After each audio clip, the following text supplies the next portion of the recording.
Ready for another reread, kids?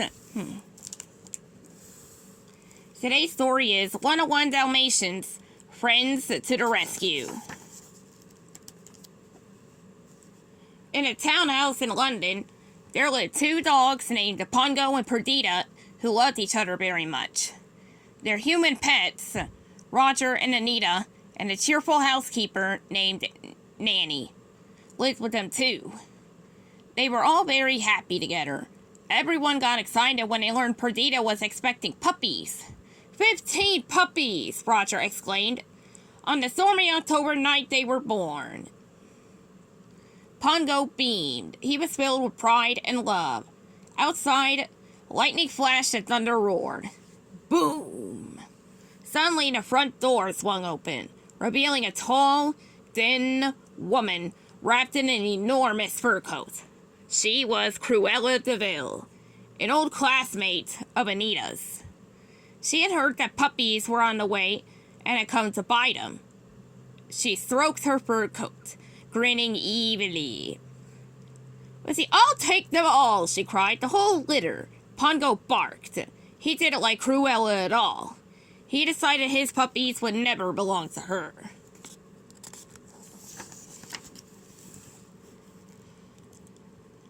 I'm afraid we can't give them up, Anita told her.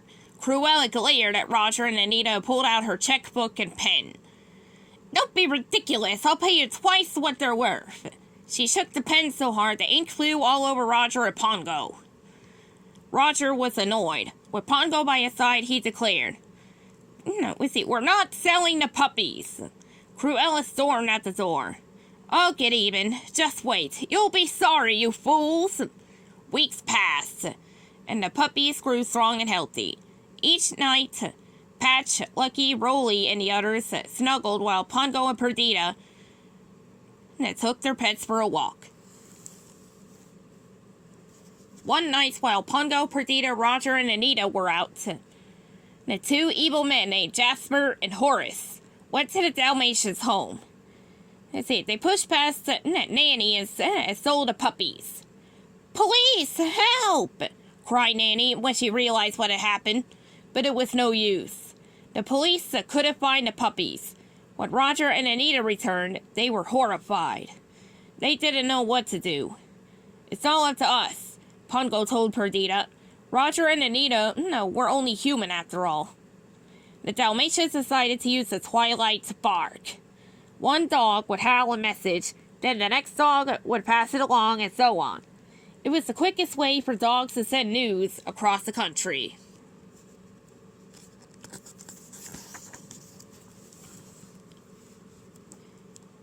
The next night, Pongo and Perdita led Roger and Anita to the top of a windy hill in the park. Pongo barked and barked, sending news about the stolen puppies. There was no answer. I'm afraid it's too cold, Perdita said, shivering. There's no one out tonight. Then in the distance a faint bark sounded. Danny the Great Dane had heard the news. 15 Dalmatian puppies stolen. It was an all-dog alert. Soon the news had spread to dogs all over the city, to a Scottish terrier in the street, to an Afghan in a window, to a poodle in a fancy car, from pet shops to homes, from rooftops to alleyways. The dogs of London passed the message along. They would do whatever they could to help find the missing pups. The barking reached the edge of London, then beyond. On a grassy knoll, past a long, wide creek. An old dog named Towser listened. Then he barked the message to a nearby farm. Inside the barn, a sheepdog named the Colonel perked up his ears. 15 spotted puddles stolen, he told his friend.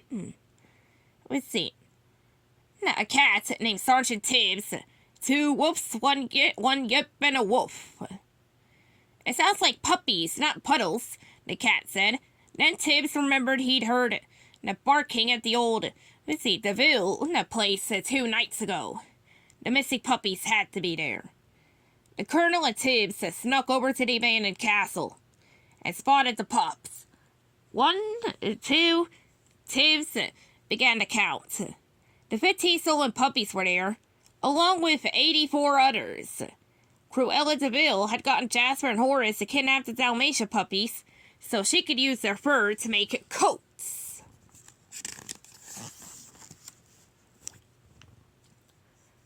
The colonel barked at the news that he found the missing puppies to Towser, who sent it to Danny, who howled to Pongo and Perdita. The puppies have been located somewhere north of here, the Great Dane told them. I'll go along with you as far as, Camden Road. Together they traveled to the city's edge. The Great Dane pointed the way. Contact old Towser. He'll direct you to the Colonel, and the Colonel will take you to your puppies at the DeVille place. DeVille! Pongo and Perdita exclaimed. They knew they had to get to their puppies quickly. Cruella was not to be trusted. Pongo and Perdita plodded through the snow. After a while, they met Towser. They headed toward the Colonel. Meanwhile, inside the DeVille place, Sergeant Tibbs was helping the puppies escape. They hurried through a hole in the wall and down some steps.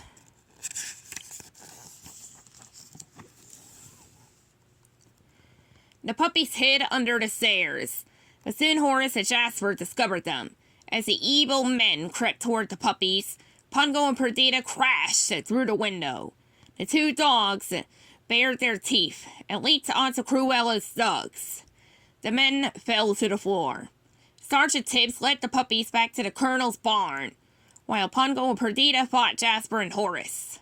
Soon the puppies were reunited with their parents. Pongo nuzzled them. Is everybody here? He asked. Now there's 99 of us, cried Patch. Pongo and Perdita decided to take all 99 puppies back to London to keep them safe from Cruella, but they'd have to move quickly to stay ahead of her. We'd better run for it, said Pongo. How can we ever repay you? Perdita asked Sergeant Tibbs and the Colonel. All in the line of duty, the Colonel replied. The Dalmatians scampered away just as the dogs arrived at the barn. Just making sure. Their journey was difficult. The puppies kept slipping on the ice. It was very cold and London was so far away. I'm tired and I'm hungry and my tail is frozen, Lucky whimpered. He sat down, unable to go any further. Pongo lifted his son by the scruff of his neck. But he and Perdita couldn't carry all of the puppies. How would they make it? Just then, a collie ran up to the Dalmatians. Pongo, he said, we have shelter for you. The dogs from the Twilight Bark had come up with a plan. The collie led the Dalmatians to a dairy farm, where friendly cows provided milk, and the puppies rested in the soft hay. The collie even brought them some table scraps to eat. It might hold you until Dinsford, he said. There's a Labrador there. Perdita yawned. All the animals had been so helpful. I don't know what we'd have done if she trailed off, already asleep.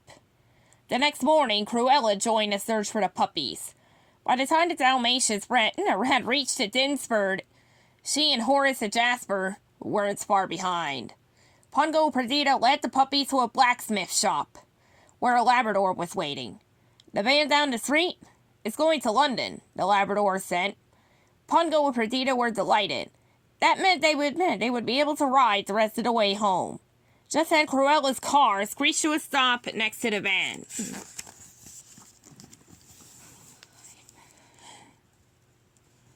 Pongo and Perdita didn't know how they'd be able to get the puppies to the truck without Cruella noticing them, until Patch and Lucky rolled past, covered in soot from the fireplace. Pongo gazed at the pups. Then he jumped into the soot, turning himself brown from head to tail. Look, I'm a Labrador! One by one, the puppies dove into the ashes. Soon, they were completely covered. They trotted outside and got into the truck, right under Cruella's nose. She was looking for Dalmatians, not Labradors. But just as Pongo rounded up the last group of puppies, some snow fell on top of one of them. The soot came off, revealing white fur. Cruella could tell the puppy was a Dalmatian. After them! She shouted.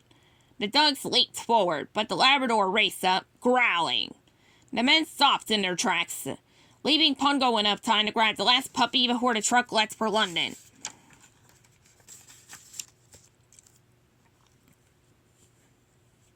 Cruella raced after the moving van, trying to run it off the road. Horace and Jasper sped toward it too, but the driver turned it just in time. Crash! Cruella's car collided with the thug's truck. They careened out of control, rolling over the side of the hill. You idiots! You fools! Cruella screamed as the Dalmatian's truck had drove on to London. Before long, Pungo and Perdita brought the puppies to their townhouse. Roger and Anita were delighted to see them, and Nanny helped to dust them off. All 101 Dalmatians were safe at home with their pets, and it's all thanks to the friends they'd met along the way. The end.